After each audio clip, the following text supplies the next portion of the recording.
Menurut tuduhan tokoh-tokoh Yahudi waktu itu, karena dia menghujat Allah dan menyamakan dirinya dengan Allah. Salah, itu kesaksian palsu itu, Pak. Kesaksian palsu. Iya, terserah Anda. Menurut Anda salah, ya silahkan. Matius 26. Kebenaran itu akan timbul akhirnya pada akhir zaman. Iya, udah timbul, Pak. Udah timbul bahwa yang disalib itu adalah orang terkutuk. Matius 26 nomor 59. Imam-imam kepala dan bahkan mahkamah agama melakukan kesaksian palsu untuk membunuh Yesus.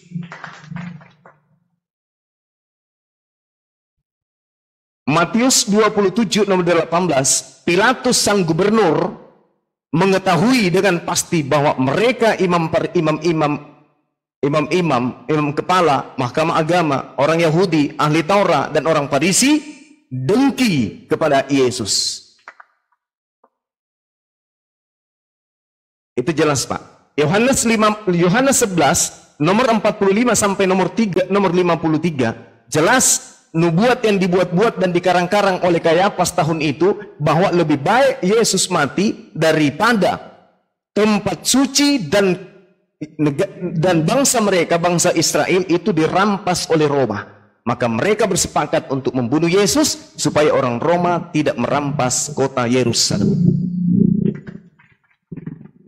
Sedangkan Kristen muncul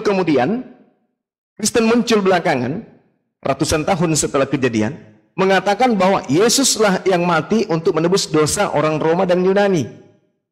Apa nyambungnya? Sedangkan yang mati di atas tiang salib adalah orang yang terkutuk. Kenapa dia dianggap sebagai Tuhan? Cerita tadi Yesus di awal mengatakan, ada tertulis, anak manusia memang akan pergi sesuai yang tertulis tersebut. Ternyata yang tertulis itu adalah dia terangkat langsung ke langit tanpa melalui proses kematian. Yang mati di atas tiang salib adalah orang yang dikutuk oleh Tuhan. Apa sebabnya dia dikutuk? Karena dia makan suap. Siapa yang makan suap? Yesus atau Yudas? Ternyata keciduk Yudas yang makan suap. Bahkan kalau Anda membaca data di dalam kitab saudara sendiri, Yudas itu sangat mengerikan, Pak. Kenapa? Karena dia itu sering mencuri celengan di bait suci. Tertulis di mana? Yohanes 12 nomor 6. Jadi Yudaslah memang yang harus kemudian mengalami kematian karena memang dia adalah orang fasik. Coba Anda baca di dalam kitab saudara. Yohanes 12 nomor 6. Hal itu dikatanya bukan karena ia memperhatikan nasib orang miskin, melainkan karena dia sang Yudas adalah seorang pencuri. Ia sering mengambil uang yang disimpan dalam kas yang dipegangnya. Pencuri, Pak. Pencuri. Sama seperti bom-bom. Nih. Hal itu dikatakannya bukan karena ia memperhatikan nasib orang-orang miskin, melainkan karena dia Yudas adalah pencuri. Ia sering mengambil uang yang disimpan dalam kas. Kalau kita lihat di dalam Ulangan 27, Pak, terkutuklah pencuri, orang yang suka mengambil barangnya orang. Jadi kalau kita berbicara mengenai siapa yang mati di atas tiang salib, pasti dia adalah Yudas. Kenapa? Karena jelas sekali dikatakan di dalam Ulangan 27 nomor 25, orang yang makan suap wajib hukumnya kemudian terkutuk dan mati mengenaskan. Sedangkan kalau kita lihat lagi di data sebelumnya, terkutuklah orang yang mengambil miliknya orang. Ini sangat jelas tertuju kepada Yudas juga. Karena Yudas jelas tertuliskan di dalam Yohanes 12 nomor 6, sering mencuri dan mengambil uang perpuluhan di dalam kas rumah Tuhan. Yudas yang mencuri, Yudas nerima suap, dialah yang harus disalib, bukanlah Yesus anak Maria. Muncul orang-orang pagan menggantikan Yudas dengan Yesus. Maka nyatalah sudah yang disembah Kristen adalah Yudas sang terkutuk.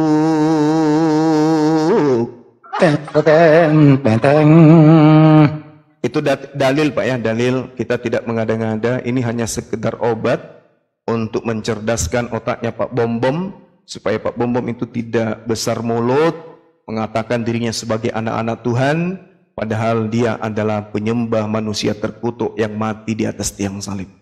Saya masih menunggu teman-teman Kristen yang punya nyali untuk membahas ini, dan saya akan mengeluarkan amunisi-amunisi dari Bible ataupun Al-Quran yang tujuannya adalah untuk mencerdaskan anak bangsa supaya anak bangsa tidak menyembah kepada sesamanya manusia, apalagi yang disembah itu adalah makhluk yang dikutuki oleh Tuhan di atas tiang salib. Demikian untuk sementara, silakan dilanjut. Bagaimana misionaris? Masih ada perlawanan? Melawan putra? Kayaknya sudah Anda menyerah di tangan Bang Yuma. Bukan menyerah, itu pendapat dia. Ya silahkan saja.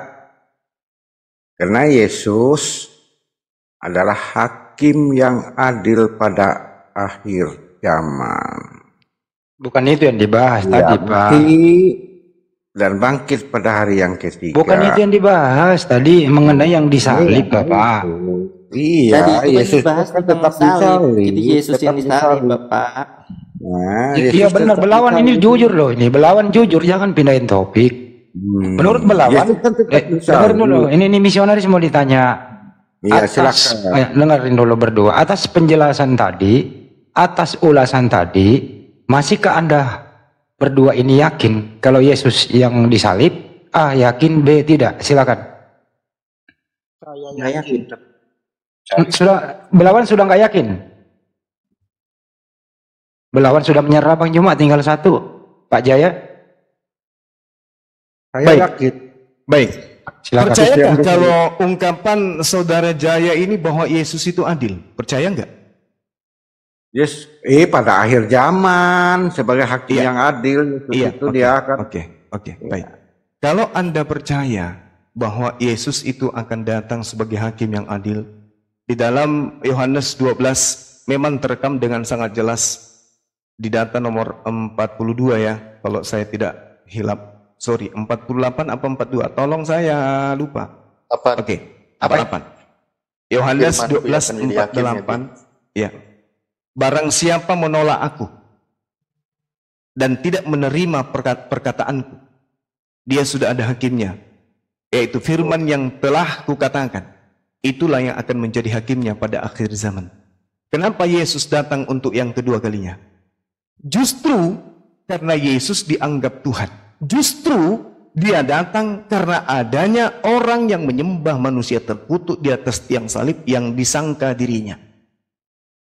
Yesus akan datang dengan keadilannya. Dia akan mengatakan, siapa yang mengajarkan kamu bahwa aku yang mati di atas tiang salib? Apa jawaban saudara-saudara Kristen?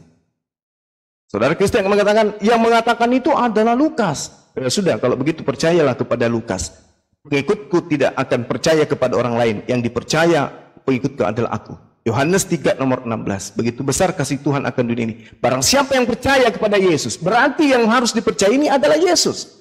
Kepercayaan orang kepada Yesus adalah, aku anak manusia Yesus memang akan pergi sesuai dengan apa yang tertulis tentang aku. Berarti ucapan-ucapan tentang diriku, ya itulah yang harus dipercaya.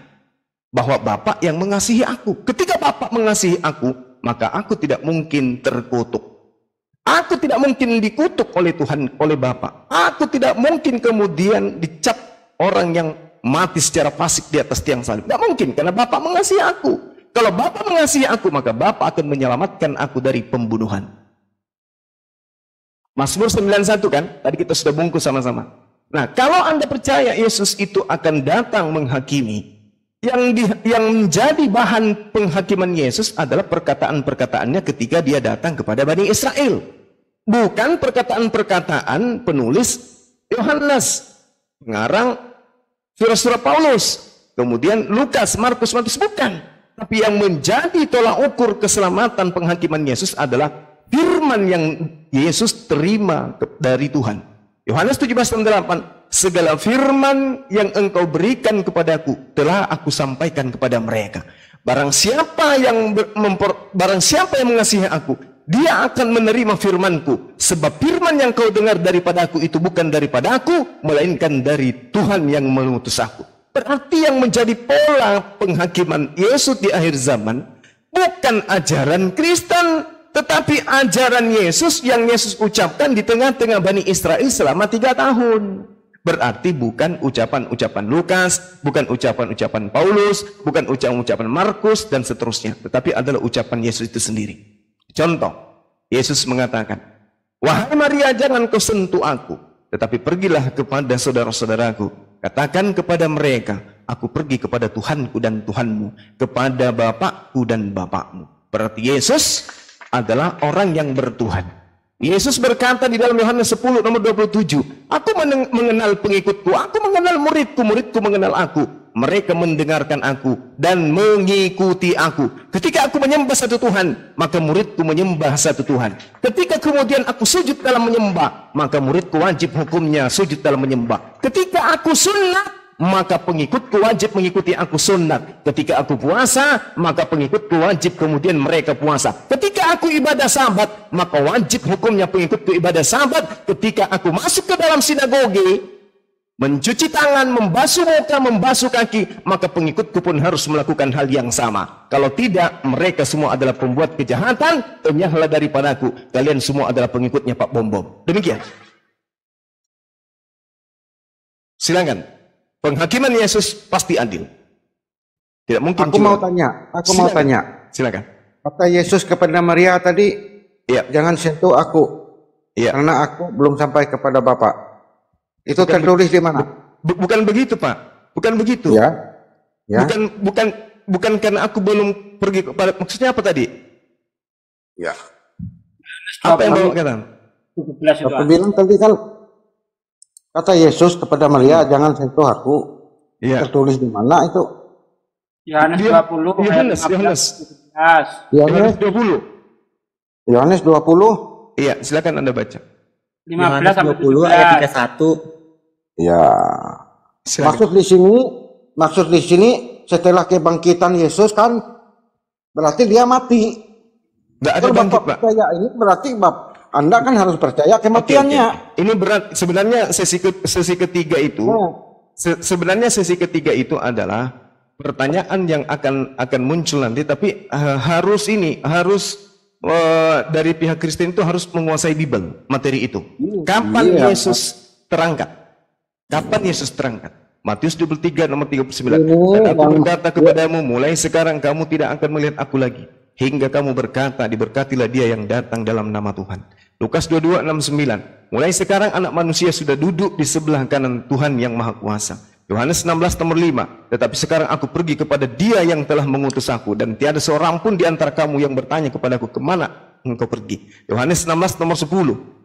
Akan kebenaran, karena aku pergi kepada Bapa dan kamu tidak melihat aku lagi. Akan muncul pertanyaan, pada saat kapan Yesus terangkat ke langit? Setelah kebangkitannya. Kenapa dia harus bangkit? Bukankah tadi dia tidak mengalami kematian? Anda kan sudah kutip tadi kata Yesus kepada Maria. Berarti Anda mengakui kebangkitannya. Ini kan sudah jelas. Tadi kan kita membaca, Pak, Keluaran 23 nomor 7 nomor 8. Akibat daripada suap, maka kemudian muncul pemutarbalikan fakta. Ada yang cerita harusnya sebelum terjadi penyaliban, dituliskan setelah terjadi penyaliban. Begitu juga sebaliknya.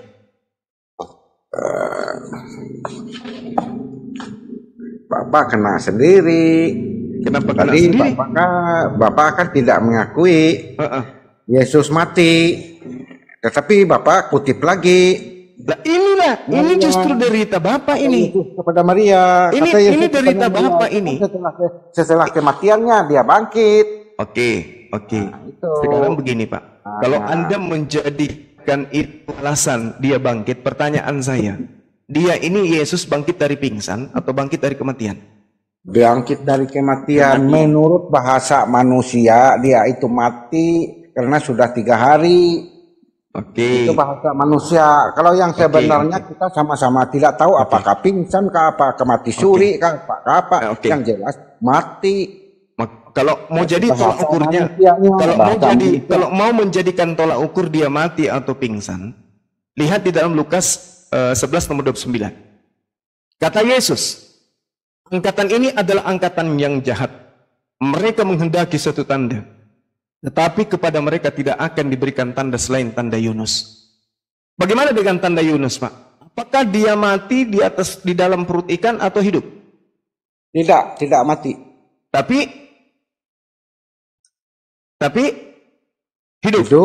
Hidup. Berarti Yesus bangkit dari kematian menurut manusia karena dia kan sudah dikubur. Aduh. Yesus memberikan tanda. Oke? Yesus memberikan tanda. Dan tidak akan ada tanda yang diberikan kepada angkatan jahat ini kecuali tanda Yunus. Pertanyaan saya. Yunus di dalam perut ikan hidup atau mati? Hidup. Tanda Yunus. Berarti Yesus bangkit dari kematian. Loh, tadi katanya hidup. Dia bangkit dari pingsan. Maksud Yesus bangkit dari pingsan. Maksudnya tanda Yunus di situ. Maksudnya tanda Yunus di situ belum tentu yang masalah mati atau hidup. Yunus itu 3 hari 3 malam di dalam perut ikan. Apa yang dikatakan akhi? Demikian juga Yunus 3 malam di dalam perut hidup selama 3 hari 3 malam. Demikian juga anak manusia berada di perut bumi selama 3 hari 3 malam. Yunus di dalam perut ikan selama 3 hari 3 malam hidup atau mati? Hidup. Yesus di dalam perut bumi hidup atau mati? Mati. Apanya yang sama? Kalau mati nggak sama dong. Harus hidup, nggak boleh mati. Apa yang menyebabkan Yesus mati? Nggak ada yang bisa menyebabkan Yesus mati. Apanya? Digantung cuma 3 jam di atas tiang salib.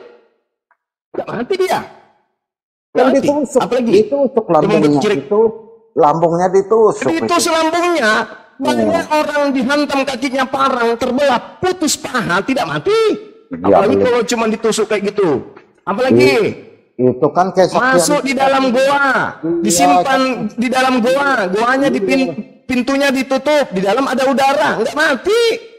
Apa yang membuat dia mati? Ada AC di dalam. Apa yang membuat dia mati? Nggak ada yang bisa membuat dia mati. Nggak ada. Kenapa dia pingsan? Coba kita lihat. Ketika kita lihat di dalam Yohanes berapa itu, akhi? Yohanes 19 kan? Apa itu? Kan? Tanda minum anggur asam. Oh ya. Yesus kemudian. Itu dia. Guru saya memang hebat. Apa yang dikatakan oleh Yesus kemudian di atas tiang salib? Orang yang dianggap Yesus ya. Ini kita cerita 2 cerita. Karena kan memang Al-Quran mengatakan bahwa mereka hanya berselisih paham. Banyak cerita-cerita yang bertentangan. Sesudah itu Yesus tahu bahwa sesuatu akan selesai. Berkatalah ia supaya genaplah. Ada tulisan kitab suci. Aku haus. Aku haus, kata Yesus. Di situ ada satu bekas penuh anggur asam. Maka mereka mencucukkan bunga karang yang telah dicelupkan dalam anggur asam pada sebatang hisop, lalu mencucukkan ke mulut Yesus. Sesudah Yesus meminum anggur asam itu, berkatalah ia, sudah selesai. Lalu nunduklah kepalanya dan menyerahkan nyawanya. Mantap sekali. Ini orang teler, orang pingsan, isap anggur asam yang dicucukkan pada bunga karang. Bukan orang mati. Ini belum disalib, belum juga ditombak, baru juga dia diikat di atas, mati duluan. Padahal di situ sebenarnya tidak dikatakan mati, dia hanya dikatakan begini. Lalu Yesus menundukkan kepalanya dan menyerahkan nyawanya. Dari mana pengarang Yohanes tahu bahwa Yesus menyerahkan nyawanya? Lalu orang cuma tertidur di atas pun. Mereka kan saksi mata. Iya kan, tapi ya syarat orang disalib itu Pak bermalam, minimal dia bermalam 3 malam di atas tiang salib tanpa minum, oke? Lalu kemudian tanpa makan, oke? Lalu kemudian sambil dicambuk, oke? Tidak diturunkan secepat itu. 3 hari 3 malam minimal. Orang yang mati disalib itu biasanya digantung sampai berminggu-minggu. Ini Yesus baru 5 menit naik di atas, lalu dia mengatakan,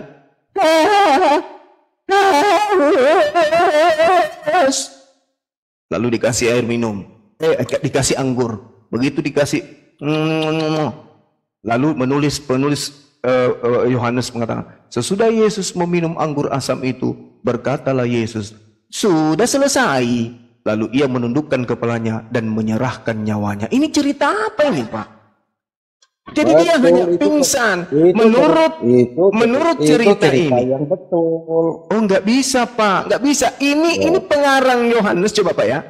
Markus 14 nomor 50. Semua murid lari meninggalkan Yesus. Terus dari mana Yohanes? Kalau Yohanes murid Yesus yang menulis ini, dari mana Yohanes tahu? Bukankah dia diceritakan oleh Markus bahwa Yohanes juga ikut lari? Markus 14 nomor 50. Semua murid Yesus lari meninggalkan Yesus. Loh, ini Yohanes dapat informasi dari mana? Itulah bukti bahwa pengarang Yohanes ini bukan murid Yesus. Karena pada saat penyaliban, Yohanes murid Yesus telah lari meninggalkan Yesus. Para murid yang meninggalkan dia itu kan waktu penangkapan, harus lihat pada penangkapan. Oke. Nah, sekarang ketika dia di atas tiang salib, ada diceritakan mereka mendekat lagi? Ada. Mereka ada, mereka dari jauh. Di mana, Pak? Di mana? Dia disalib hari Jumat, hari Minggu. Bukan dia yang ke kuburnya Yesus, bukan dia yang ke salibnya. Yang minta diturunkan adalah Yusuf Arimatea, Nikodemus, dan Maria Magdalena. 3 orang ini yang minta mayat Yesus diturunkan, bukan Yohanes. Yohanes mau Yohanes mengejar, dia lari dia. Bayangkan saja, Pak. Di dalam Lukas 24 nomor 36, hari Minggu loh. Hari Jumat sore ditangkap, disalib. Hari Minggu Yesus muncul di tengah-tengah mereka. Assalamualaikum. Murid-muridnya kaget dan ketakutan sebab mengira melihat hantu.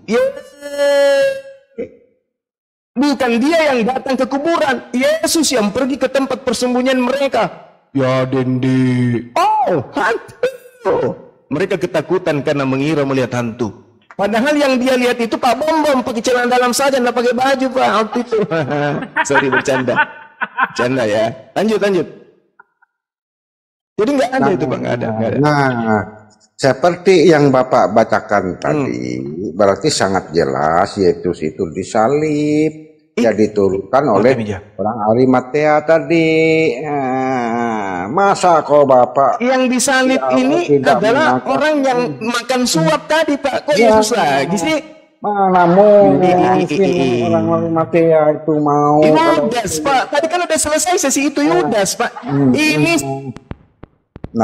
lagi, tapi ternyata nggak berhasil. Kita bilang dia tidak mati. Si Yudas ini tidak mati menurut Bible, dia hanya pingsan. Gitu loh, Pak. Sudah ketipu Bapak ini, sudah kena ini. Menganggap awal tadi mati-matian tidak baik. Terus mati. Tapi mengakui lagi kira-kira orang yang menurunkan dari tiang salib. Nah, itu kan sudah jelas itu, Pak. Jangan bernarasi kosong lah. Bapak harus dengan jernih lah berpikir. Jangan bernarasi hanya satu sumber. Kan di sisi lain Anda mempercayai orang ada menurunkan mayat Yesus dari tiang salib. Di sisi lain Bapak tadi tidak mengatakan Yesus itu tidak disalib. Kan ini karena kitab anak ini kan kitab Anda dongeng. Jadi ceritanya itu terpenggal-penggal, entah apa-apa yang diceritain. Sekarang saya tanya gini, Pak Jaya, sekarang saya tanya, kira-kira Maria kenal dengan Yesus tidak?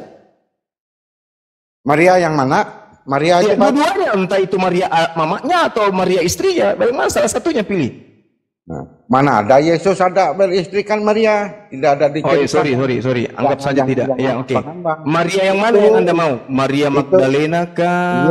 Maria Magdalena dan Maria yang Maria Magdalena. Oke. Siapa yang pergi ke kuburan Yesus membawa rempah-rempah?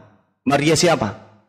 Maria Magdalena dan Maria yang lain katanya tertulis. Oke. Sekarang Maria Magdalena kira-kira kenal nggak dengan Yesus? Kenal. Kenal. Lalu kenapa Maria Magdalena sudah berbicara dengan Yesus tapi justru dia tidak mengenal Yesus ini? Kenapa? Kapan Kenapa,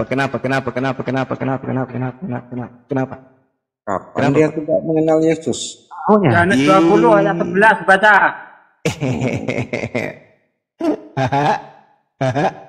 Coba Yohanes 20 ayat 11. Yohanes berapa? Yohanes 20 ayat 11. 20 ayat 11 ya. Iya. Nah, tetapi Maria berdiri dekat kubur itu dan menangis sambil menangis. Sambil menangis ia menjenguk ke dalam kubur itu. Dan tampaklah olehnya 2 orang malaikat berpakaian putih, yang seorang duduk di sebelah kepala dan seorang lain di sebelah kaki di tempat mayat Yesus dibaring. Langsung aja ayat 15 deh Pak. Langsung aja ayat 15 biar nggak kepanjangan. Kata malaikat-malaikat itu kepadanya, "Ibu, mengapa engkau menangis?" Jawab Maria kepada mereka, "Tuhanku telah diambil orang dan aku tidak tahu di mana ia diletakkan." Terus ayat 15. Sesudah berkata demikian, ia menoleh ke belakang dan melihat Yesus berdiri di situ, tetapi ia tidak tahu bahwa itu adalah Yesus. Nah, itu ya. Kata Yesus kepadanya, "Ibu, lihat dulu." Kenapa Maria tidak tahu kalau itu Yesus, Pak? Kenapa? Lihat dulu, ini kan cerita. Lihat dulu sampai Iya. endingnya gimana. Ya endingnya. Nah, lihat dulu endingnya. Ini kan cerita. Endingnya. Ya, Lihat endingnya. Jangan langsung lihat satu Ya udah ayat. baca Pak, baca Pak. Bapak kan baca dari tadi. Masa kok langsung ngakak? Ya udah aja kok Maria nggak kenal Yesus.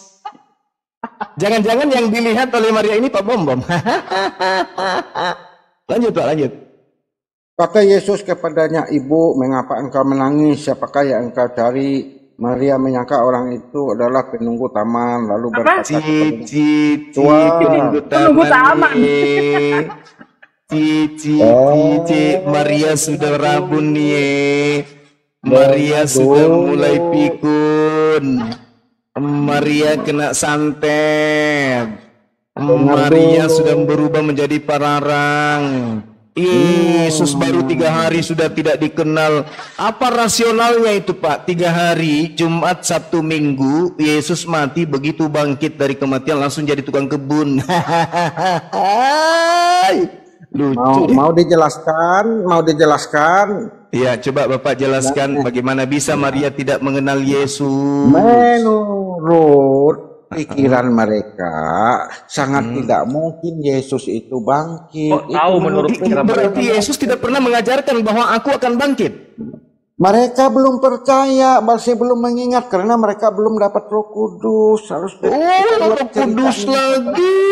Kudus lagi. Apalah salahnya Roh Kudus ini? Aduh. Pertanyaannya, kenapa Maria tidak mengenal Yesus? Karena di dalam pemikirannya waktu itu kan mungkin kalau Pemikiran Maria dia. Aduh. Jadi kalau Bapak ini sebentar pulang ke rumah memikirkan Pak Bom, jadi Bapak nggak ingat lagi istri Anda ini bukan atau istri Anda, gitu? Hah? Bukan demikian maksudnya. Masa Mereka kan ada orang yang akrab selama 33 tahun sama-sama, begitu bertemu dengannya kembali selama 3 hari, tiba-tiba lupa ingatan. Bukan lupa ingatan. Itu membuktikan Pak bahwa yang bertemu dengan Maria itu bukan lagi Yesus. Coba lihat kata di situ, lihat dulu lagi, lihat baca lagi. Ya, baca lagi. Mengapa engkau menangis? Siapakah yang engkau cari? Maria menyangka orang itu adalah penunggu taman, lalu berkata kepada Tuhan, "Jika Tuhan yang mengambil dia, katakanlah kepadaku di mana dan meletakkan dia supaya aku dapat mengambilnya. Kata Yesus kepadanya, Maria. Nah, kan jelas di situ harus Iya. dilihat. Yesus berkata kepada Maria. Kata Yesus kepadanya, Maria. Maria berpaling. Dia berpaling dan berkata kepadanya dalam bahasa Ibrani, Rabuni, Rabuni. artinya guru. Kata Yesus kepadanya, janganlah engkau memegang aku, sebab aku belum pergi kepada Bapa, tetapi pergilah kepada saudara-saudaraku dan katakanlah kepada mereka bahwa sekarang aku akan pergi kepada Bapakku dan Bapamu, kepada Allahku dan Allahmu. Nah, itu jelas Yesus yang berbicara kepadanya. Berarti tadi Maria tidak mengenal Yesus. Dia Betul? awalnya tidak mengenal karena kenapa? Karena sangat mustahil dalam pemikirannya waktu Emang itu. wajahnya beda ya? Beda wajahnya, Emang Pak. wajahnya beda dengan Yesus yang kemarin. Beda. Wajahnya Beda, beda. wajah. Orang ini orang yang Wajah, diserupakan, Pak. Wajahnya berkilau-kilau. Oh, Ya, dan ada pemahaman PLN. Anda yang keliru, terus mengira Yesus mengira yang disalib itu Yudas, pemahaman Anda. Jadi Anda kan mencari pembenaran pemahaman Anda. Nah, tidak membaca sampai habis. Ya silahkan itu hak Anda, hak Oke. Anda. Berarti Yesus ini penerima suap, Pak. Tidak. Yesus ini manusia terkutuk. Yesus itu disalib yaitu tadi kena fitnah. Itu. Bukan karena nubuatan, karena fitnah ternyata. Fitnah. Dia sedangkan Raja Herodes juga tidak menemukan kesalahan yang setimpal dengan hukuman mati, tetapi karena desakan orang banyak, makanya Yesus disalib. Itu ceritanya. Iya, Sangat iya. jelas dan rapi. Berarti Yesus ini pengkhianat ya. Sangat jelas, rapi dan terperinci Oke. ceritanya. Jangan sepotong-sepotong. Iya, enggak ada sepotong-sepotong, Pak. Udah benar, Pak. Yang dibunuh di atas tiang salib adalah Yesus. Yang dibunuh di atas tiang salib adalah orang terkutuk. Yang dibunuh di atas tiang salib itu adalah penerima suap. Yang dibunuh di atas tiang salib itu adalah orang yang dimurkai, adalah orang fasik, adalah orang pengkhianat, dan menurut Bapak itu adalah Yesus. Thank you. Terima kasih. Oke, sekira udah tamat kita ya. Bahwa saya Nabi Isa alaihissalam terangkat dan yang menggantikannya adalah Yesus. Gua wawancara dulu nih orang bentar. Iya. Pak Wijaya, Yesus terkutuk atau tidak, Pak? Terkutuk. Yesus terkutuk. Baik. Tapi terkutuknya bukan karena suap. Ingat, terkutuknya bukan karena suap. Karena Apa dia itu bukan dosa. apa itu bukan satu penghinaan, Pak? Kalau mengutuk Yesus. Aduh. Bukan penghinaan, terserah saudara, penghinaan atau tidak ya terserah saudara menilai. Siapa yang mengutuk Yesus, Pak? Terkutuk. Siapa yang mengutuk dia, Pak? Itu karena semua dosa manusia ditimpa. Iya, ditanya siapa yang mengutuk Yesus? Siapa yang mengutuk, Pak? Yesus. Firman Tuhan sesuai dengan firman Tuhan. Jadi Pak, kalau ada orang yang memperkosa mamanya sendiri, dosanya ditanggung sama Yesus. Bukan itu dosa kalau ada seorang anak yang membunuh bapak kandungnya sendiri, yang nanggung dosanya Yesus gitu. Bukan, tanggung sendiri. Jadi dosa apa yang ditanggung Yesus, Pak? Dosa apa? Judi. Dosa itu maksud kami dosa keturunan atau dosa warisan. Dosa keturunan. Dosa tanjakan. Wah. Dosa diwariskan, bukannya harta malah dosa. Dulu banyak, Pak. Bro Jaya, siapa yang mengutuk Yesus? Maksud kami dosa keturunan ini karena manusia itu mau mati. Setelah Yesus mati di atas tiang salib, sudah ditebus, tidak ada lagi orang mati gitu. Akibat dosa Adam. Iya. Setelah ditebus dosa yang menyebabkan orang mati, tidak ada lagi orang mati setelah Yesus. Pantas aja waktu COVID kemarin tidak ada orang Kristen mati ya. Bagus. Bukan itu, semua manusia ini kan mati. Jadi yang ditebus Yesus itu apa, Pak, yang ditebus Yesus? Tapi Yesus akan membangkitkan pada akhir zaman dan hidup yang kekal. Ya, bagi yang percaya, bagi yang tidak percaya dilempar ke lautan api yang menyalanya. Itulah kematian kedua, kematian kekal. Mantap itu sekali doktrinnya Bapak ini. Iya, sesuai Alkitab. Yesus itu adalah Adam yang kedua. Bukan. Karena Adam yang pertama gagal, makanya muncul Adam yang apa kedua istilahnya tuh? Sesuai Alkitab di mana dosa diwariskan, Pak? dianggap Adam Pak, kedua. Sesuai Alkitab di Perjanjian Lama, di mana dosa diwariskan? Hah? Di mana di Maksudnya Perjanjian Lama dosa diwariskan? Karena Adam itu melanggar perintah Tuhan. Iya, betul, dia Kalau melanggar, tapi di mana dikatakan begini. bahwa dosanya akan diwariskan? Ya karena semua keturunannya mati. Itu asumsi. Itu, ya, dosa Ada akibat ayat Terus kenapa setelah ditebus keturunannya masih mati? Tetapi akan dibangkitkan lagi oleh Yesus. Semua orang akan dibangkitkan nanti setelah kematian, Pak. Memang ada yang betul dibangkitkan. Coba yang pertama, Bapak boleh nggak baca ini, Pak? Yang Boleh nggak menerima baca Yohanes 5 nomor 29? Boleh nggak, Pak? Bapak bacakan ke saya. Yohanes 5 nomor 29. Bapak boleh baca ke saya? Oke. Iya, silakan. Yohanes 5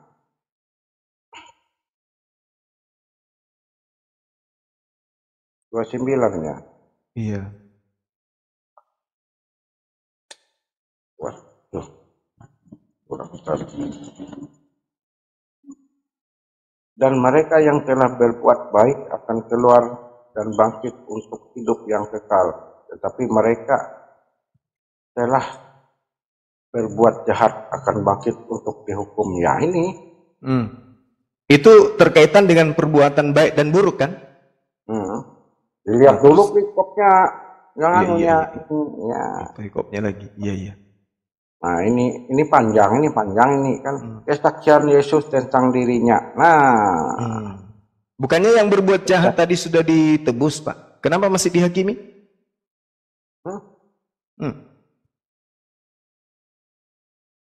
Apanya? Tadi katanya orang dibangkitkan untuk dihakimi. Ya dihakimi maksudnya kan yang percaya Yesus. Percaya sebagai sebagai Tuhan dan Kristus. Percaya kepada Yesus sebagai Tuhan dan Kristus. Aduh, parah. Akan masuk ke dalam Firdaus. Wih, kata siapa? Untuk hidup yang kekal. Kata siapa, Pak? Percaya Kata Yesus sebagai Alkitab. Tuhan akan masuk ke Firdaus. Itu kata siapa? Kata Alkitab. Kata Alkitab. Kirain Tuhan yang berkata. Kirain Yesus yang ngomong. Iya. Ternyata Paulus yang ngomong. Pak, kembali ke edukasi dikit tadi Pak Jaya. Kan udah di Pak Jaya. Dengerin dulu Pak Jaya. Izin Pak Jaya. Pak Jaya izin dulu. Anda tadi kan menyebut Paulus terus. Pak Jaya izin tadi ya. Pak Jaya tadi udah mengakui Pak Jaya tadi. Udah dikasih datanya Bang Joma Ibrani 5 nomor 7 itu kan ya. Kan Pak Jaya udah mengakui bahwa Yesus itu doanya diterima ya. Iya Pak ya? Doa mana? Iya. Iya. Yesus itu minta doa untuk apa Pak? Untuk meminta kekuatan. Tadi katanya Tuhan. Kan di situ tertulis Pak, dengan ratap tangis gitu ya Pak ya. Dengan ratap tangis doanya dikabulkan Pak. Iya, Dia minta diselamatkan dari apapun bencana apapun termasuk salib Pak. Sekarang pertanyaannya Pak. Minta Doa Yesus minta diselamatkan dari salib dikabulkan atau ditolak Pak? Dikabulkan. Sehingga Dikabulkan. Berarti Yesus nggak disalib sudah. Di akhir doanya itu biar kehendak Bapak yang jadi bukan kehendak saya. Nah, kehendak Bapak yang dibunuh itu orang yang terkutuk atau orang yang jujur? Orang yang terkutuk karena Yesus itu ditimpakan kutuk. Siapa yang terkutuk? Banyak Siapa yang yang terkutuk.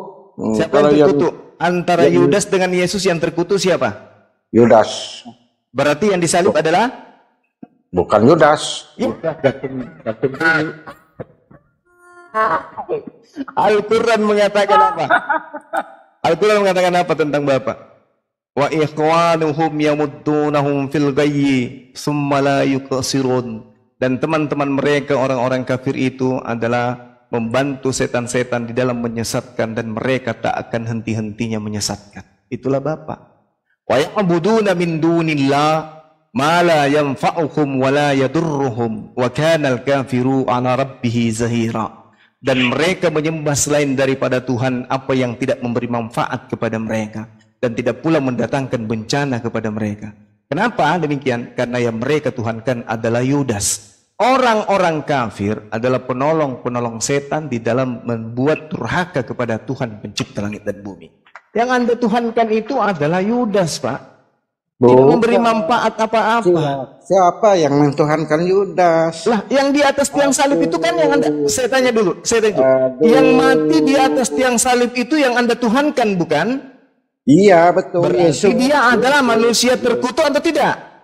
Itu yang digantung itu ada 3 orang. Yang mati terkutuk di atas tiang salib itu yang Anda tuhankan, bukan? Iya, betul. Berarti Tuhan Anda adalah manusia yang terkutuk. Iya, betul. Yesus. Yad'una min dunihi illa inatha wa yad'una illa syaitanan marida. Yang mereka sembah selain Allah itu tidak lain hanyalah setan berhala, dan mereka tidak lain hanyalah menyembah setan yang durhaka. Menurut Al-Quran. Iya, menurut sekarang Al-Quran. mari kita buktikan, Pak. Mari kita buktikan. Mari kita buktikan ayat Al-Quran ini, mari kita buktikan. Kami tidak Yohanes 6 nomor 70. Yohanes 6 nomor 70. Bukankah aku yang memilih engkau yang 12? Dan satu di antaramu adalah setan. Siapa yang setan di situ, Pak? Yudas. Catat ya. Dicatat ya. Ya. Catat. Setan di sana adalah Yudas. Yang mati di atas tiang salib ini terkutuk atau tidak? Itu ada 3 orang. Ya, yang mati di atas tiang salib yang Anda sembah menebus dosa Anda adalah orang terkutuk tidak? Terkutuk karena dosa-dosa manusia. Jadi iblis, setan, kemudian terkutuk. Oke. Sekarang menurut Tuhan yang makan suap dikutuk atau tidak? Dikutuk. Yang makan suap Yesus atau Yudas? Yudas. Kalau terkutuk menurut Tuhan di dalam Ulangan 21 nomor 23, disalib atau dimandikan? Disalib bisa. Disalib.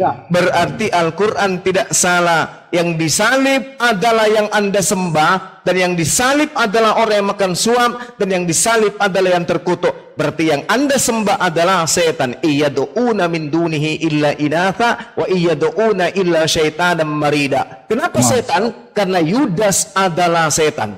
Kenapa Anda sembah setan? Karena yang di atas tiang salib itu adalah pemakan suap yang dikutuk oleh Tuhan. Maka Galatia 3 nomor 13, terkutuklah orang yang mati di atas tiang salib. Yang mati di atas tiang salib dengan secara terkutuk adalah pemakan suap, dan yang makan suap itu adalah Yudas, dan itulah sembahan Anda. Al-Quran mengatakan illa syaitan marida. Tidak ada yang orang-orang kafir sembah selain daripada setan yang durhaka. Makanya Al-Quran mengatakan setan itu dari 2 golongan. Minal jinnati wan nas, dari golongan jin dan dari golongan manusia. Ternyata setan itu ada juga yang berasal dari golongan manusia. Setan yang berasal dari golongan manusia adalah orang yang mati terkutuk di atas tiang salib. Demikian. Silakan dilanjut.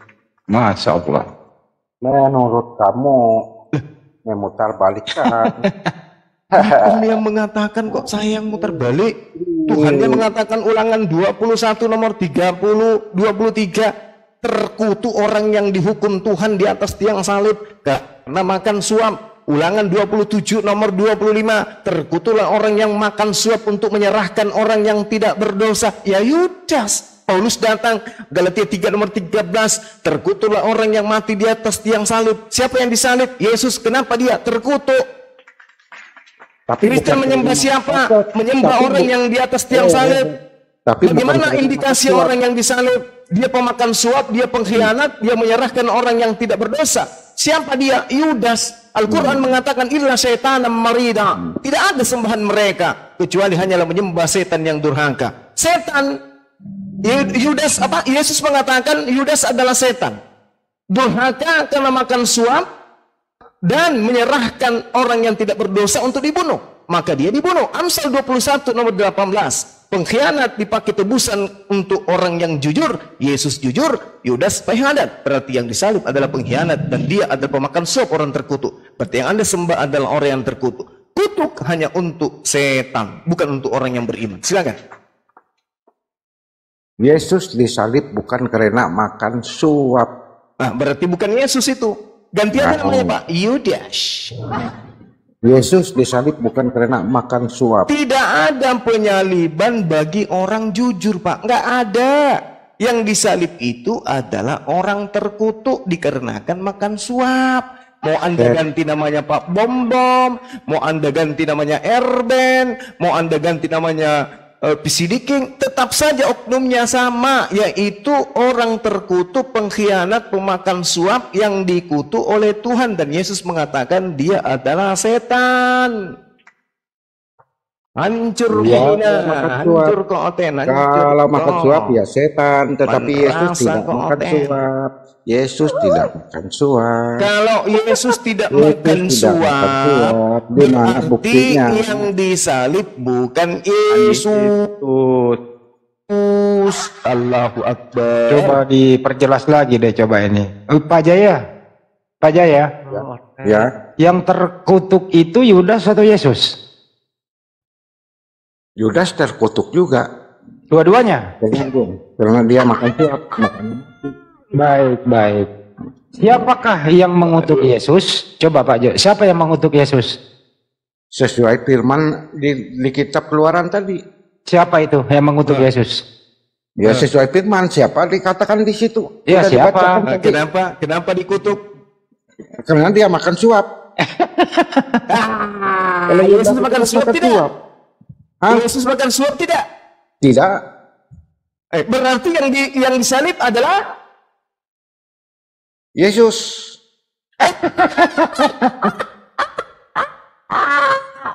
Wa makaru wa makarallahu.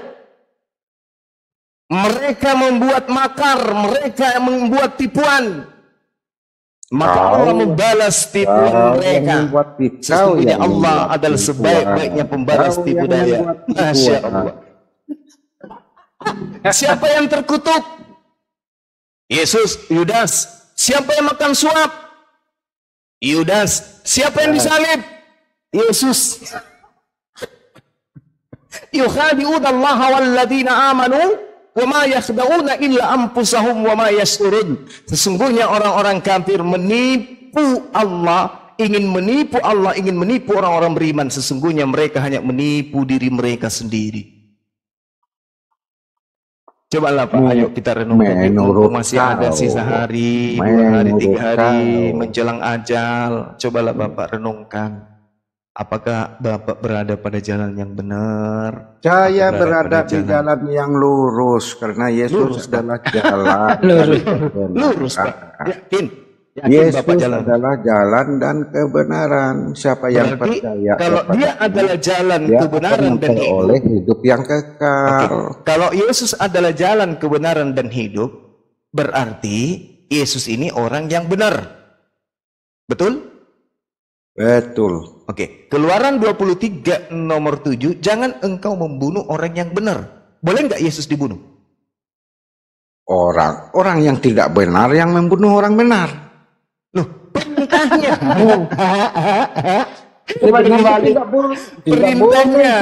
Perintahnya, jangan kau membunuh orang yang benar. Betul? Betul. Kalau membunuh orang yang benar, itu dosa atau pahala? Dosa. Dosa ya. Tidak orang yang benar itu dibunuh. Tidak boleh, semestinya boleh. kan tidak boleh. Nah, tidak boleh. Tetapi Kalau dia ada orang dipitnah, benar, tetapi kalau ada tetapi kalau dipitnah, makanya istilah fitnah itu adalah pembunuhan yang keji. Yesus itu dipitnah.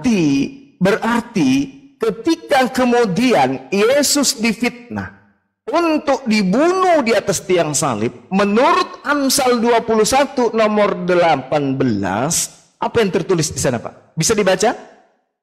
Celakalah orang yang memfitnah itu. Oh, tidak begitu. Tanggung sendiri. Orang fasik, Amsal 21, dengarkan Pak, Amsal 21. Orang fasik dipakai sebagai tebusan bagi orang yang jujur, dan pengkhianat sebagai ganti orang yang benar. Sekarang pertanyaan saya, Yesus orang fasik atau orang benar? Orang benar. Orang benar. Ketika orang benar digiring untuk ke tiang salib, menurut Amsal 21 nomor 18, maka orang yang benar diganti oleh siapa? Apanya? Amsal 21 nomor 18, pengkhianat sebagai ganti orang yang jujur. Orang fasik dipakai sebagai tebusan bagi orang yang benar. Yesus benar atau tidak? Anda tadi mengatakan akulah jalan, akulah kebenaran, benar dan hidup. Benar. Yesus orang benar atau bukan? Benar, orang benar. Ketika Yesus orang benar ini digiring ke tiang salib, menurut Amsal 21 nomor 18 diganti atau tidak? Tidak. Ya. Tidak diganti. Dalilnya Amsal 21 nomor 18, orang fasik dipakai sebagai tebusan bagi orang yang benar dan pengkhianat sebagai ganti orang yang jujur. Siapa yang menggantikan orang benar di atas tiang salib? Pengkhianat? Maksudnya ini Pak. Amsal 21 nomor 18 boleh Anda baca? Baca dulu Pak. Baca dulu Pak. 21 nomor 18. Belawan sambil dibantu temannya, belawan, jangan diam aja. Jadi berhala dia di atas. Belawan itu bentar lagi syahadat. Misionarisme. 118 boleh baca Pak? Jadi ada satu misionarisme malam ini takluk di tangan Banjuma nih, belawan putra nih. Orang fasik dipakai sebagai tebusan. Siapa yang fasik antara Yesus dengan Yudas Pak? Yudas yang fasik. Pengkhianat sebagai ganti orang yang jujur. Siapa yang pengkhianat? Yudas atau Yesus? Yudas. Oke. Ketika Yesus jujur, ketika Yesus orang benar diantar ke penyaliban, siapa yang menggantikan posisinya berdasarkan Amsal 21? Tidak ada. Berarti dalil ini dicoret aja. Ini di sini. Tidak ada. Ini di sini jelas. Tidak ada pengganti. Fasik dipakai sebagai tebusan bagi orang benar, pengkhianat sebagai ganti orang yang jujur. Siapa yang menggantikan orang jujur tadi? Pengkhianat. Orang fasik, pengkhianat. Ya. Siapa yang mengkhianat antara Yesus atau Yudas? Yudas. Berarti yang menggantikan Yesus adalah? Tidak ada yang mengganti dalam masalah itu. Jangan kita copot ayat yang di Amsal ini. Belum tentu itu maksudnya itu. Masya Allah wa ikhwanuhum yamudduna bighayhim la yuqsirun. Subhanallah. Al-Quran betul-betul mengatakan summum bukmun umyum fahum la yarjud. Mereka punya mata membaca tapi tidak paham. Mereka punya telinga mendengar tapi tidak bisa menelaah. Mereka punya hati tapi buram hatinya sehingga tak ada cahaya kebenaran di dalam. Ini dalil Pak, udah dibacakan begitu apik, begitu sempurna, masih Anda pleset-plesetkan. Kenapa? Karena Anda adalah pengikutnya bom-bom. Anda yang memplesetkannya, bukan Apa yang saya plesetkan Pak? Sekarang saya ulang lagi, saya ulang. Di sini ada fasik dipakai sebagai tebusan bagi orang benar, ada pengkhianat sebagai ganti orang jujur. Siapa yang pengkhianat antara Yudas dan Yesus? Kalau Yudas dan Yesus itu lain cerita. Aduh. Oh begitu. Yesus itu disalib karena dipitnah. Berarti ada Yang orang menerima fasik.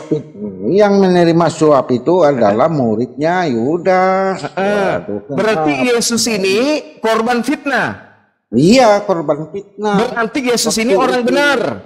Iya benar, Nah, orang benar. Dalilnya pengkhianat dipakai sebagai ganti orang yang benar. Siapa yang berkhianat? Yesus atau Yudas? Yudas yang berkhianat. Yudas yang berkhianat. Berkhianat Iya. ini dipakai ganti kepada orang yang benar. berarti belum yang tentu mati yang di atas Yesus. tiang salib adalah Yesus.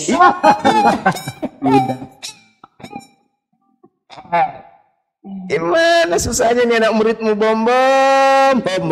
Makanya bom jangan kau makan siri sendiri, kau bagi-bagilah sama muridmu. La haula wala quwata illa billah. Ini data apa lagi, Pak? Meskipun malaikat datang kemudian untuk memberikan aliran listrik ke kepala Anda, kalau Anda tidak menggunakan akal sehat Anda tidak akan sampai kepada kebenaran. Tetap aja akan menjadi wakanal kafiru ala rabbihi zaira, penolong setan di dalam mengajak manusia menyembah kepada sesamanya manusia. Anda juga mengatakan demikian. Kalau memang itu firman Tuhan itu adalah bukan untuk saya tetapi untuk Anda juga. Iya, betul. Al-Quran itu untuk saya dan untuk Anda. Sekarang yang menginginkan Yesus mati di atas tiang salib kan Anda. Sementara Tuhan menginginkan yang mati di atas tiang salib adalah pengkhianat. Bukan saya menginginkan Yesus itu mati. Lalu siapa? Lalu siapa? Oh, itu sesuai ceritanya di Lalu Alkitab. siapa yang menginginkan? Siapa yang menginginkan Yesus mati? Siapa? Iya, sesuai yang di Siapa yang menginginkan? Yang menginginkan Orang-orang- Yesus mati di atas tiang salib itu hanya iblis. Orang-orang Sekarang kenapa banyak Anda yang mempertahankan? iya. Apa alasannya Anda bertahan, memperkokoh kemudian pendapat Anda bahwa yang disalib itu harus Yesus? Apa alasan Anda? Karena Yesus memang itulah tugasnya. Aduh. Di mana Dia- tertulis dia bahwa kan tugas Yesus adalah menjadi korban terkutuk? Di mana tertulis? Korban penebus dosa. Mana ada korban menjadi penebus dosa, Pak? Bapak, Silakan. orang yang mempersembahkan tumbal dengan manusia itu adalah penyembah dewa Molok. Silahkan. Di mana Tuhan minta? Di mana Tuhan minta tumbal manusia, Pak? Di mana dalilnya? Silahkan Anda Oh, silakan. mengatakan demikian. Saya minta di mana dalilnya Tuhan minta tumbal manusia? Di mana dalilnya? Di Alkitab. Di Alkitab. Karena Yesus itu diumpamakan sebagai anak domba Allah Allah wala quwata yang illa billah. dikorbankan Sudah dia dianggap manusia terkutuk, dianggap pengkhianat, dianggap orang fasik, dianggap anak binatang lagi. La haula wala quwata illa. Bom, kurangi makan sagu mentah, bom, murid kayak gini. dengar dulu. Gimana sih? Masa kok hanya ngomong doang? Gimana tidak dengar ceritanya kata ini? orang. Aduh. Kenapa Anda mengatakan Yesus itu anak binatang? Kenapa rupanya? Benci kali abang ini sama Yesus. Hah? Yesus menurut Tuhan dia adalah anaknya. Menurut Anda Yesus adalah anak binatang. Ya, yang benar sebenarnya Anak ini. domba Allah. Siapa yang mengatakan Yesus itu anak domba? Siapa? Anak domba Saya tanya, Allah. siapa yang mengajarkan Anda mengatakan Yesus itu anak binatang? Siapa? Anak domba Allah. Iya, siapa yang mengajarkan Anda mengucapkan itu? Siapa? Ya, Siapa yang mengajarkan Alkitab. Anda mengucapkan bahwa Alkitab. Yesus itu adalah anak Alkitab. domba dan sejak kapan Maria jadi domba? La haula wala quwata illa billah. Domba rupanya Maria yang melahirkan ini, Yesus. Atau Allah yang domba? Oh, jangan, auzubillah. Jangan, takut saya. Saya tanya kepada Pak Jaya, ini kenapa Anda menyebut anak orang sebagai anak binatang? Anak domba Allah diumpamakan demikian. Karena Dia sebagai tebusan umat manusia yang berdosa. berarti Anda menganggap Yesus binatang, Pak. Karena persembahan orang Yahudi itu hanya binatang. La haula wala quwata illa billah, benar-benar fasik abangku ini. Bom. Bom. Kurangi makan sagu mentah, Bom. Iya. Iya, Puang. Sudahlah, anaknya orang Anda jadikan sebagai pengkhianat, pemakan suap, manusia terkutuk, orang fasik yang mati di atas tiang salib. Anda jadikan lagi dia anak binatang. Kapan ini orang Kristen bisa sedikit menghargai Yesus ya? Kapan ya? Pak Jaya. Itu berdasarkan kesaksian Yohanes. Berarti Yohanes yang mengajarin Bapak. Iya. Waduh, Tuhan mengatakan Yesus itu sebagai anaknya. Yohanes mengajarkan kepada Anda Yesus itu anak binatang. Ternyata Anda lebih percaya Yohanes daripada Tuhan. Waduh, bahaya ini. Maksud Yohanes itu perumpamaan. Waduh, Tuhan mengumpamakan Yesus itu sebagai anaknya. Yohanes mengumpamakan Yesus sebagai anak kambing. Aduh, Bapak.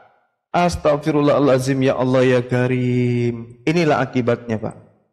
Kalau memutarbalikkan fakta kebenaran. Orang yang jujur, kata Tuhan, jangan kau bunuh orang yang benar, jangan kau bunuh orang yang tidak bersalah, sebab aku Tuhan tidak akan membenarkan orang yang bersalah. Sekarang Anda justru membenarkan orang yang memperkosa ibunya sendiri, dosanya ditanggung oleh anaknya orang, sementara yang memperkosa ibunya melenggang masuk surga. Ini otak di mana disimpan ini otak? Dia yang membunuh orang tuanya, kalau percaya kepada Yesus, maka dosa pembunuhan itu ditanggung oleh Yesus. Dia yang kemudian menggauli anak-anak kecil, mensodomi anak-anak kecil sampai anak itu meninggal, dosanya kemudian dihapuskan dan dilimpahkan kepada anaknya orang. Apa ini, Pak?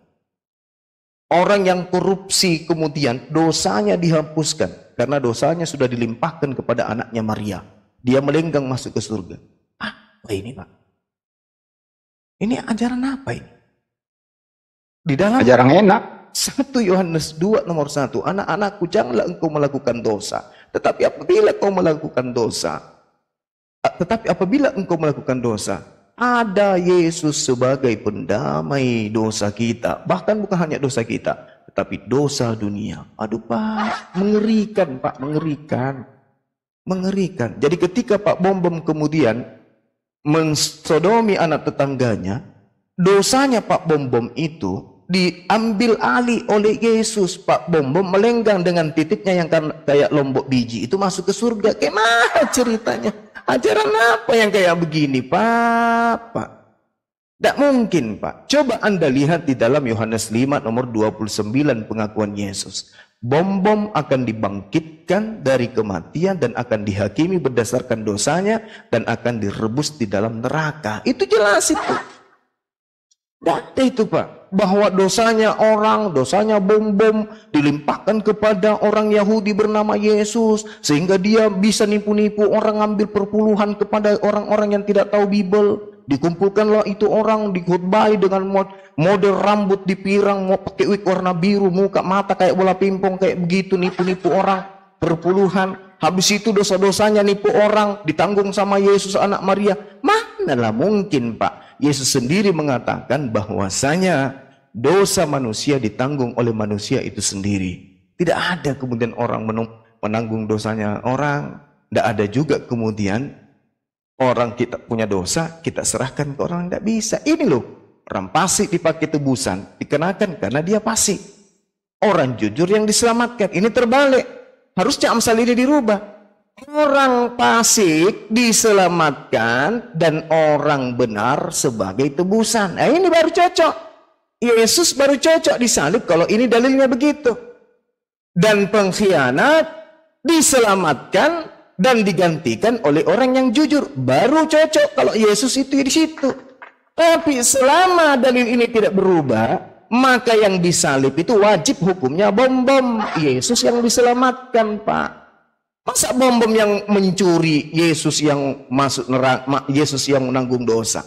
Yesus kalau nanggung dosa, Pak, tempatnya di mana? Yesus masuk neraka dong. Karena semua dosa-dosa ditanggung di pundaknya. dosa itu dicucinya di neraka. Berisik banget Brando. Berisik, Brando, berisik. Berarti kalau dosa-dosa semuanya ditanggung oleh Yesus, maka ketika hari kebangkitan, Yesus akan bangkit dihakimi. Dosa mencuri, dosa merampok, dosa judi, dosa memperkosa, dosa apa lagi?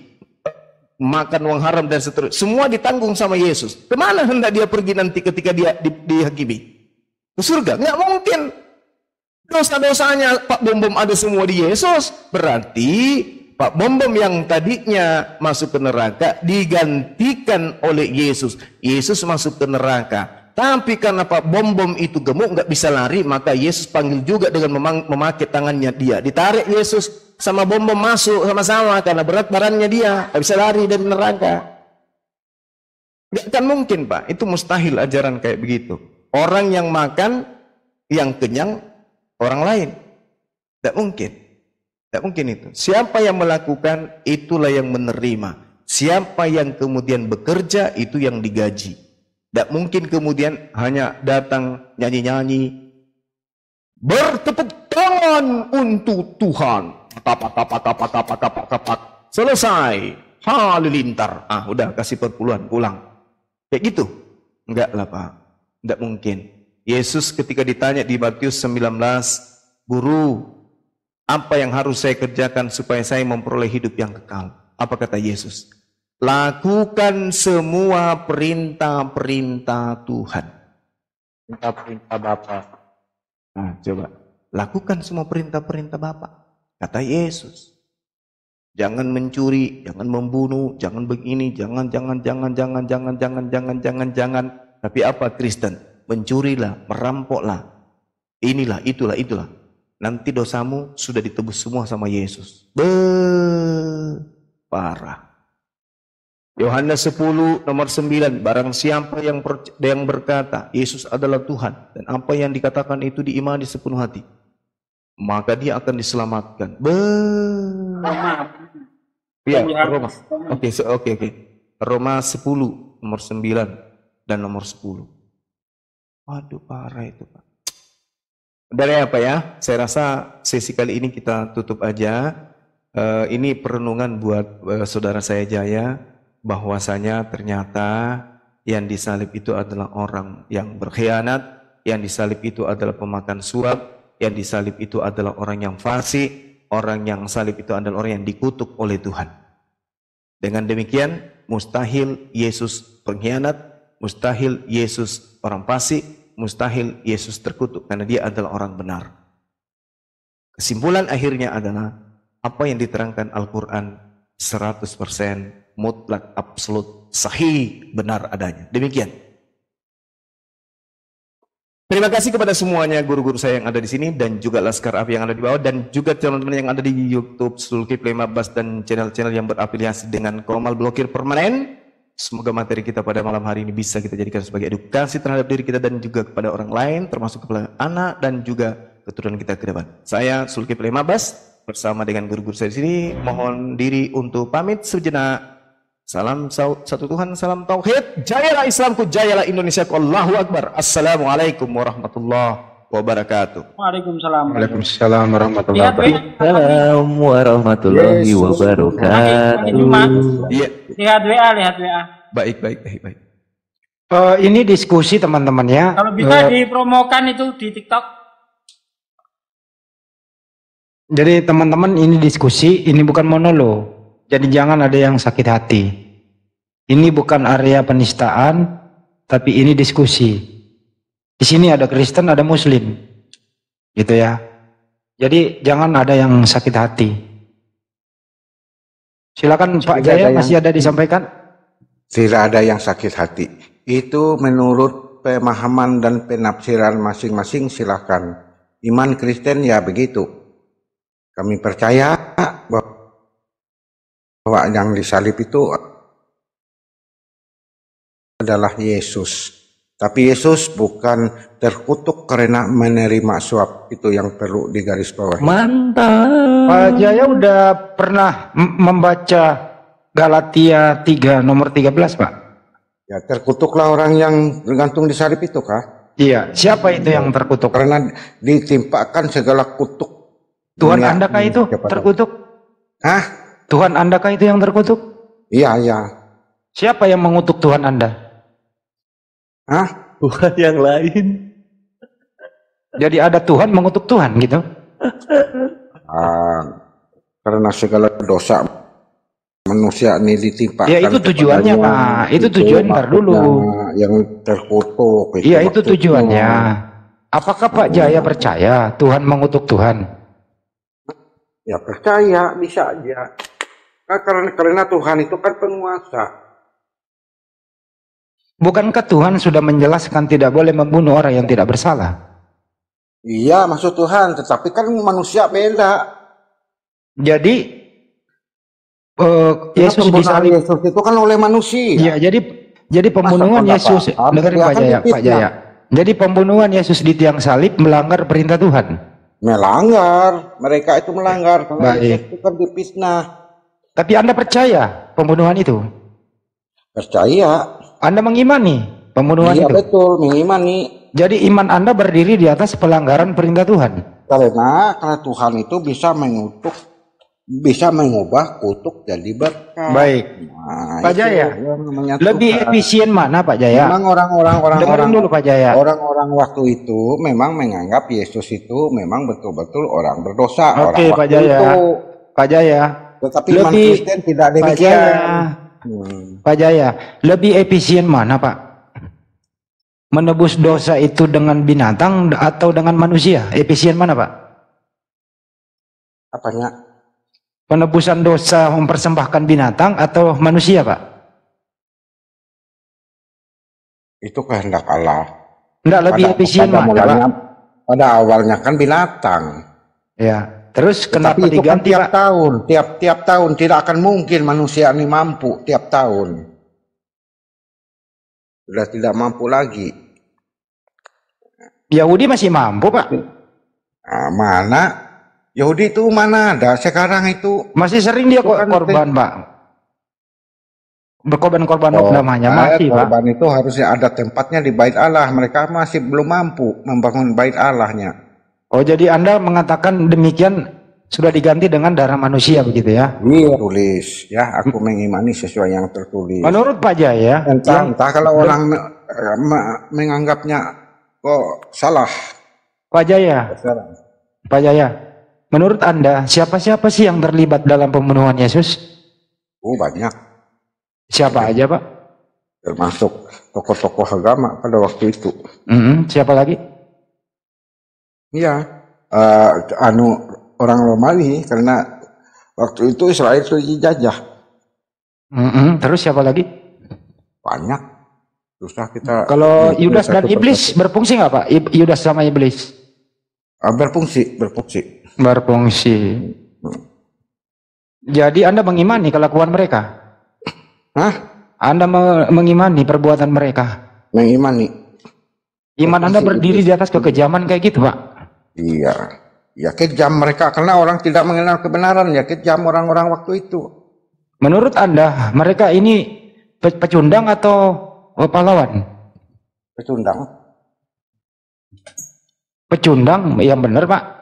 Iya. Kalau mereka Membunuh nggak orang yang melakukan tidak- pembunuhan itu, membunuh orang yang tidak berdosa.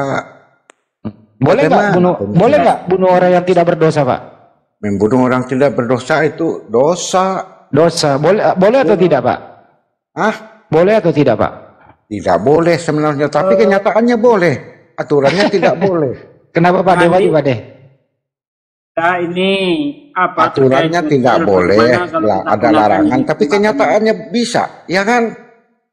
Nah, bagaimana? Nah, Ini saya sedang apa ini? aturan hukumnya kan sama tidak teman-teman. boleh dilarang. Aturan hukumnya, hukum Allah. Tetapi kenyataan manusia ini kan bebal.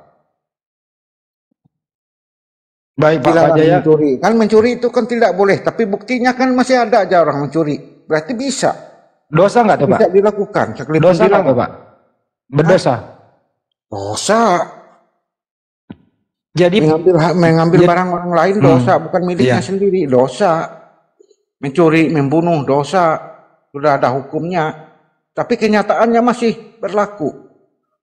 Masih ada Pak aja Jaya, pembunuhan, Pak Jaya. pencurian. Pak Jaya. Yesus itu kan berdoa itu Pak ya. Kita ulangi dari belakang dikit. Kan dia berdoa tuh Pak. Ya, Doanya ditolak apa masalah? diterima Pak? apa masalahnya dia berdoa? Ditolak apa diterima doanya Pak? Masalah diterima atau ditolak itu hak prerogatif Allah. Doanya begini Pak. Minta diselamatkan dari salib. Betul ya? Nah, itu ditolak atau tidak Pak? Intinya doanya itu kalau boleh cawan ini jauh dariku. Berlalu Maksudnya cawan dariku. itu atau beban itu. Nah itu. Tetapi dia menyerahkan sepenuhnya kepada yang mengutusnya. Biar kehendak Allah yang jadi. Ya, tersaliblah dia. Tetapi Tuhan Allah mengubah kutuk itu menjadi berkat. Akibat penyalipan itu berkat kepada manusia yang percaya kepadanya. Berkat kehidupan yang kekal. Menurut Pak Jaya sekarang ini kita beralih ke topik yang sedikit sudah melalui salib. Menurut Kena Pak, repot ya.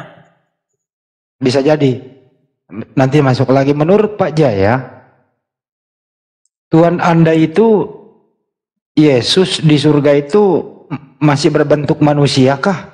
Di surga itu Yesus Itu masih berbentuk manusia. Kalau kita lihat kesaksian Yohanes di Wahyu.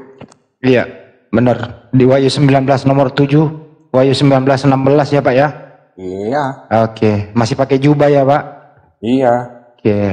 Masih anak Maria kah itu? Hah? Masih anak Maria kah itu? Kalau asalnya demikian ya masih anak Maria. Masih anak Maria. Jadi Tuhan Anda anak Maria? Iya. Lah, kenapa Anda Kenapa menuhankan manusia? anak orang? Hah? Kenapa menuhankan anak orang?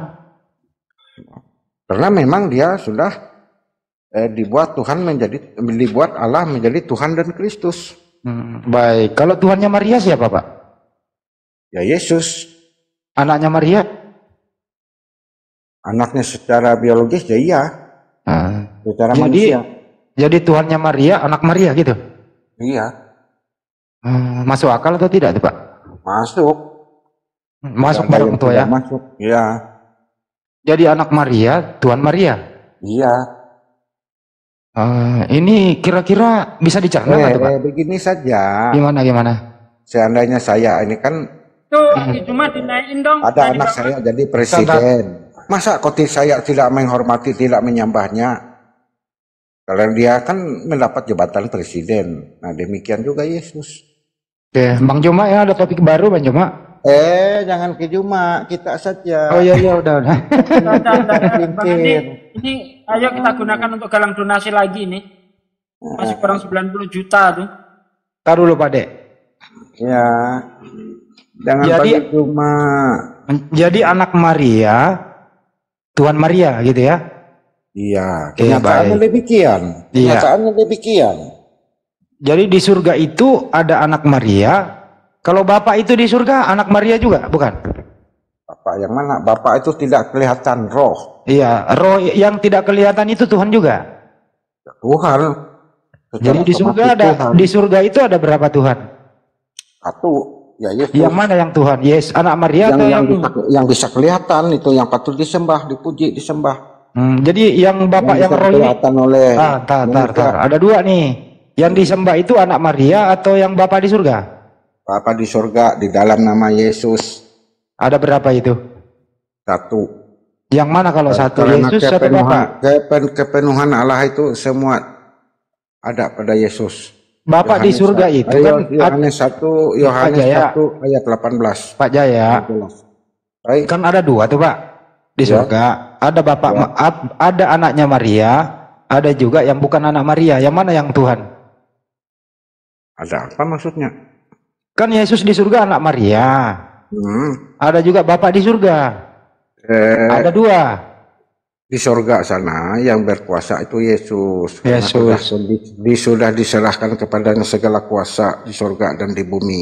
Jadi Bapak di surga nggak jadi Bapak di surga nggak berkuasa lagi. Itu dia sudah roh, tidak bisa kelihatan oleh mata manusia. Jadi Bapak di surga nggak ada fungsinya. Bukti dia satu dengan Yesus, menyatu dengan Yesus. Oh, menyatu. Sampai ngesot kamu mau jumpa Bapa di surga tidak bisa. Oh, jadi Bapak masuk ke dalam diri Yesus. Iya, setelah kekuasaan sudah diserahkan kepada Yesus. Baik. Sampai ngesot kamu panggil Allah Bapa di surga, tidak ada, hanya Yesus yang bisa ditemui. Kalau yang ciptakan manusia yang mana, Pak? Yang ciptain manusia yang mana tuh?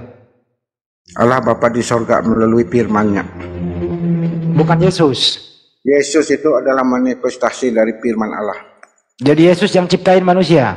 Iya, karena tanpa Yesus tidak ada suatu pun yang jadi. Mana lebih tua umurnya Yesus daripada yang telah dijadikan? Iya, mana lebih tua umurnya Yesus daripada Adam?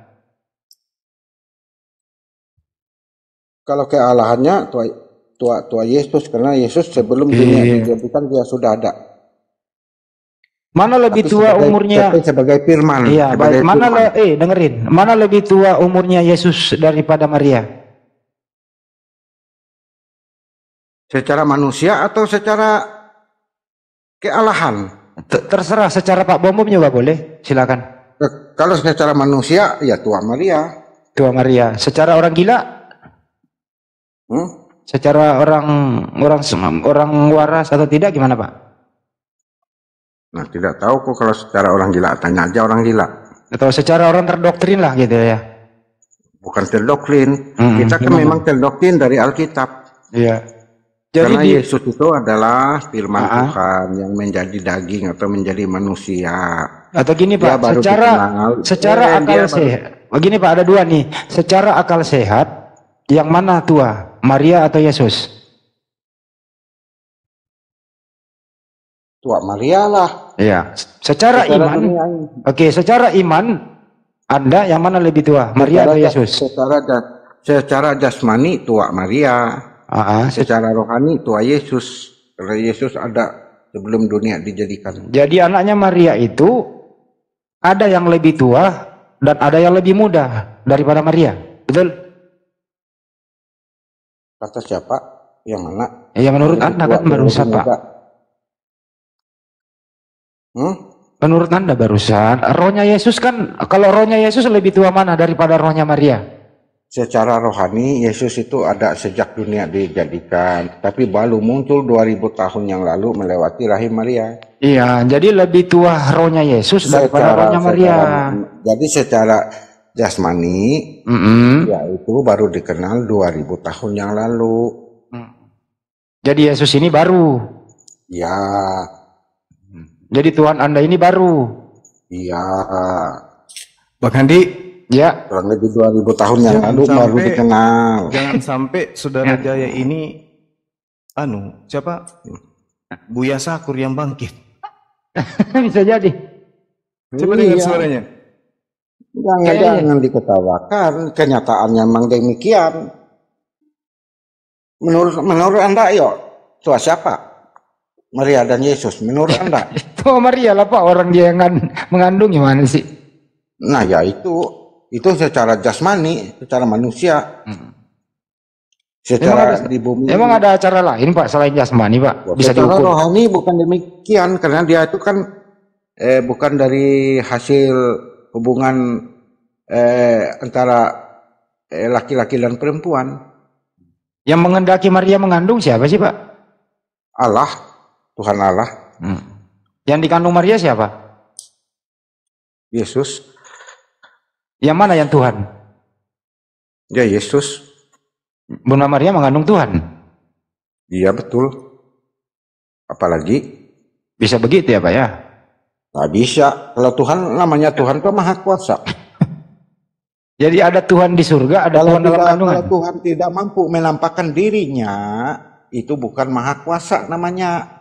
Terbatas. Walaupun kita menganggap dia Maha Besar, Maha Kuasa apa. Mana pernah kita lihat bukan Maha Kuasa. Pak Jaya udah pernah baca Yohanes 5:37 Pak Jaya? Apa? Coba buka.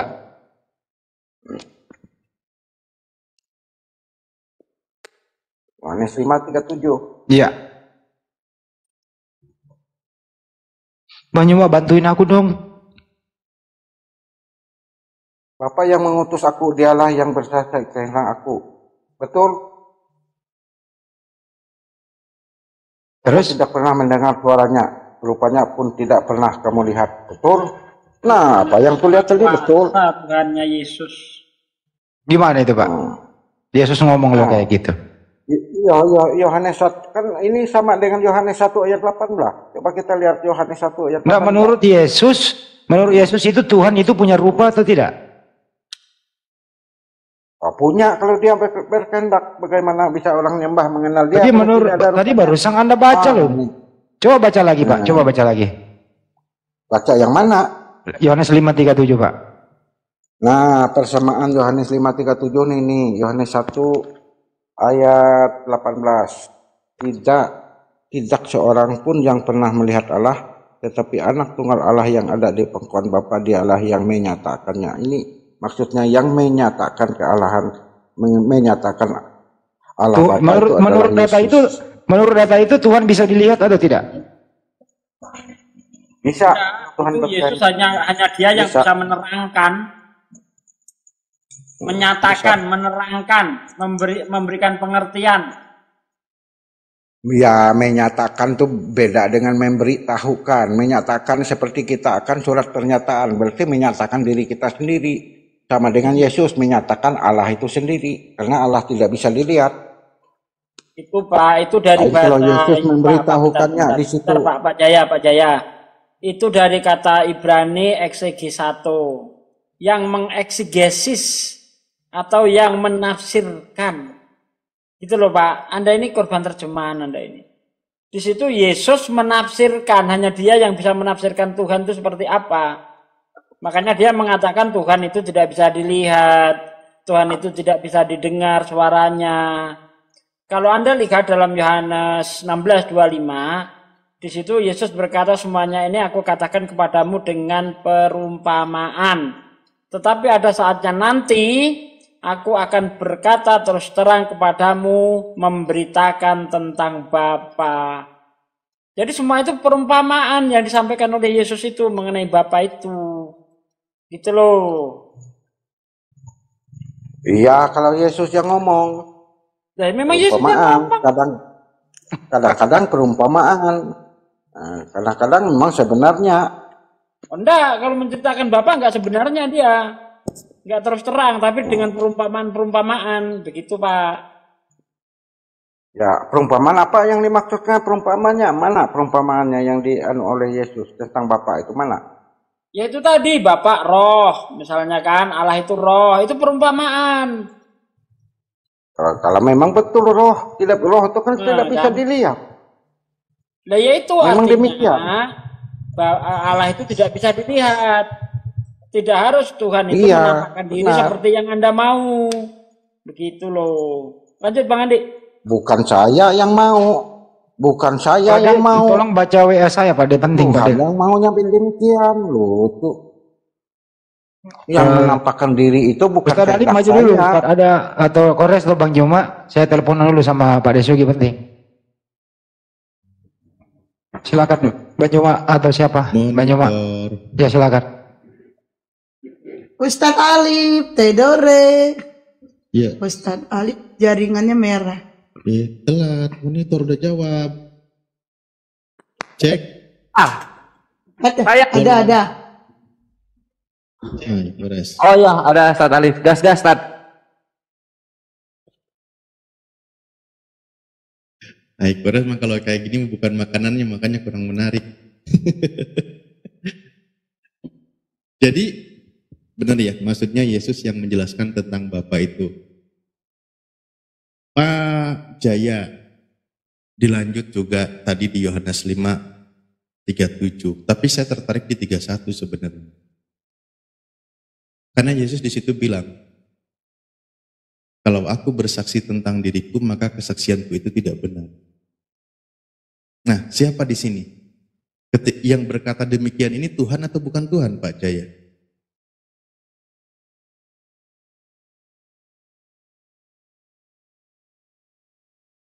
Pak Jaya itu ditanya Ustaz Alif. Cek. Pak Oh iya iya. Jaya. Iya iya iya. Ya. Yang di mana? Coba. Yang berkata Yohanes 5:31. Yohanes 5:31. Iya. Yesus berkata, kalau aku bersaksi tentang diriku sendiri, maka kesaksianku ini tidak benar. Ini kesaksian Tuhan atau bukan Tuhan ini? Ya kesaksian Tuhan. Dia sebagai manusia waktu itu sebagai pengajar. Iya, berarti dia bukan Tuhan ya?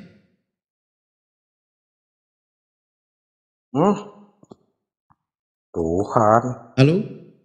Jaringanku kayaknya. Iya, ketika Yesus berkata, kalau Ya. aku bersaksi tentang diriku sendiri, maka kesaksianku itu tidak benar. Nah, pernyataan di Ya. sini, Yesus pernyataannya ini Tuhan atau bukan Tuhan? Tuhan. Tuhan. Tuhan. Ya. Jadi Tuhan bersaksi tidak benar. Hah? Kalau orang tidak mempercayainya, Jaringanku ini. Loh, Yesus, dengerin Pak. Halo, suaraku jelas nggak ini? Aku jaringan kayaknya. Cek, jelas nggak suaraku Pak? Jelas Ustaz, jelas. Jelas.